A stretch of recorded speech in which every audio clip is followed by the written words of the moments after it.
Hi, my name is Denise, and I'd like to thank PaintZoom for sending me the PaintZoom 3000 for my review. I used it to take care of a long overdue project, and it made a big job really simple and easy. I used it to restain the entire gazebo that you see right over my shoulder. The PaintZoom 3000 is made of 3 components. First, we have this 950 watt motor, which is powerful enough to do most any project that you would have and need to be painted. Even though it's powerful, it's very light and portable, and even comes with this awesome strap, so that way you can just carry it on your shoulder, or I carried it crossbody to be able to have it hanging on me while I was spraying, so I didn't have to worry about it. It was really, really nice. Then also, we have this generous 5-foot sprayer hose. It's flexible, it's easy to use. And now, let's go ahead and talk about the sprayer itself. First of all, it has this awesome large capacity container. Its large capacity allows you to not have to refill it as often during your job, and it easily twists on and off to fill and to clean. Also, it's made of commercial grade housing. Right here, on the back of the handle, you have the paint flow adjuster. It's so convenient because if you are starting to do your job and you realize that you need to adjust the flow of the paint, you can do so right here, easily within reach. At the very front here, we have the 3-way adjustable nozzle pinpoint setting. And it's so easy to adjust because if you turn it to 90 degrees, that gives you a horizontal spray.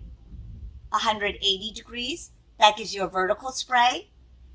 And 45 degrees, that gives you a circular spray. So having all of those is really nice to be able to get into all of those tight spaces or crevices that normally a brush or a roller can't reach. And with a simple one-touch operation, simply pull and squeeze, it makes it perfect for flat walls or those tricky textured surfaces. Again, it's just pull and the paint flows. It's so convenient and easy to use. When you're ready to fill your 900 ml paint cup, use the filter. That way, if there's inconsistencies or sediment in your paint, it will strain them out so you can have a smooth spray. When you're done, then there's a viscosity cup. So you're able to make sure that the consistency of your paint is correct. In my case though, we're using stain. And so with stain, you don't need the filter or the viscosity cup. Once you're ready to paint, you want to make sure that you cover any surfaces with a drop cloth and blue tape. Luckily, those came as a bonus with my PaintZoom 3000. And then also, for yourself, you'll want to wear safety goggles. You can have gloves optional for you, but since I'm using a stain, I want to wear gloves.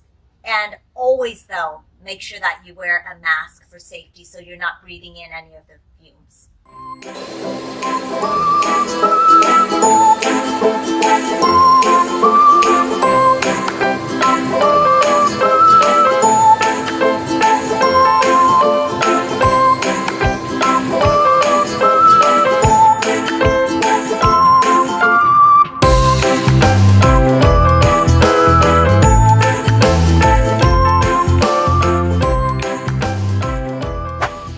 The main reason I had put off restaining my gazebo was mainly the roof. That's because of the pitch of the roof makes it a little bit harder, as well as the woodwork is in different directions, and there are a lot of crevices and spaces that are otherwise difficult to get into. But with the PaintZoom 3000, it was so easy. If you haven't yet subscribed to this channel, make sure that you hit the red subscribe button so that way we can continue to add content for DIYers like us. And also, make sure that you tap the bell icon to be able to get notifications for when there are future videos. Thank you so much for watching. Make sure that you give me a thumbs up if you liked my project. So what DIY projects are you going to be doing? Make sure to drop it in the comments.